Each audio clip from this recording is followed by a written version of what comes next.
I was sitting with a friend of mine and drinking coffee in Bucharest when my friend said something really interesting. He pointed at the building that was opposite of us, that was under construction, and said it's a bit ugly to see the facade of an image of a finished building while behind the facade the building is under construction. Welcome to Spiritual Yapper. I yap out a lot about Hinduism, mythology, and philosophy, I guess. And it triggered my mind into a chain of thoughts with words. It's true what he said. Maybe ugly is a bit too strong of a word, but yes, I would rather see the workers moving around with their tools and machines. I would rather see the process of slowly tearing some parts of the building and replastering it with cement and painting it and nurturing it back into something new. There is so much beauty in watching and observing the process of becoming in all its imperfections.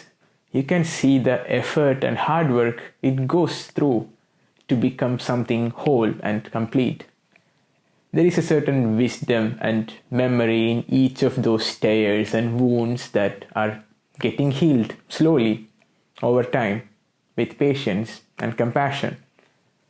But yet we choose to mask it.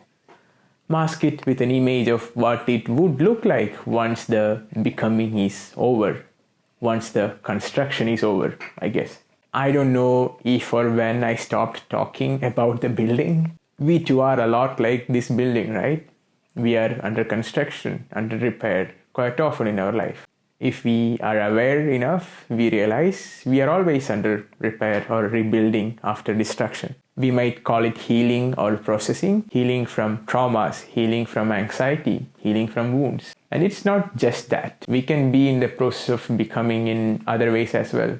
Becoming a doctor, becoming a lawyer, becoming a husband and wife, becoming a father and mother, the becoming of getting a job, the becoming of going on a vacation. We always desperately look forward into this image of a potential of us. The us we would become once we finish the process, once we finish the becoming, looking so desperately for clarity from confusion. And we too wear masks quite often, just like the buildings. How are you? Your friend asks you and you say, I am good. But are you truly? We tell ourselves that we will be good once the becoming is over, and then what I said to my friend would become true. Why are we often forgetting that we can show the world the unfinished building, that we can be happy in the journey itself before reaching the destination? Why do we forget that we deserve to be loved even when we are under construction? Why do we always fall in love with the potential of ourselves? Why do we fall in love with the potential of others quite often as well, and not with their journey of becoming the said potential? If we can't be in love with ourselves that is under construction and repair, how can we ever love someone else who is under construction? Why do we try to mask ourselves with a facade of what is yet to become? Remember how at once you behaved in your best self on the first date you ever went with her or him? How you pretended and lied to yourself that you are the mask you wear, and where did it get you or us? Maybe we should learn to be happy and enjoy the unfinished self. Then maybe we will learn to be happy for the unfinished others, unfinished buildings. Once you start observing the becoming, you will start seeing the beauty in it, the meaning in it, the joy in it.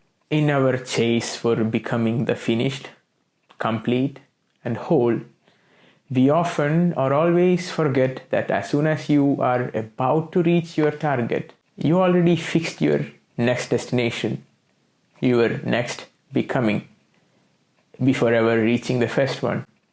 And then you pass by the destination that you held so dear to, struggled so hard to become without ever stopping to take a moment and enjoy.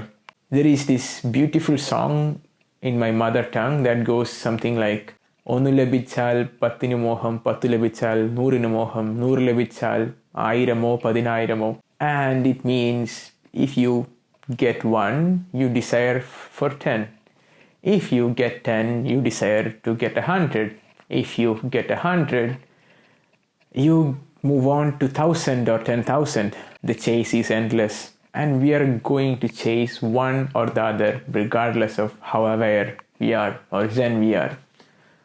All we can do is try to enjoy the process of becoming, to see the beauty in it, to appreciate the beauty in the chase of others around you. Tell them you see how hard they are working. Tell yourself how hard you are working. And maybe when you truly enjoy the becoming, when you truly experience the process and the journey with your complete attention and love, when you accept the journey with its perfections and imperfections, the destination might start disappearing. The becoming itself might cease to exist. You might realize that you were where you needed to be all along. Hit the subscribe button if you like the video, because I am in the chase of becoming a YouTuber, I guess.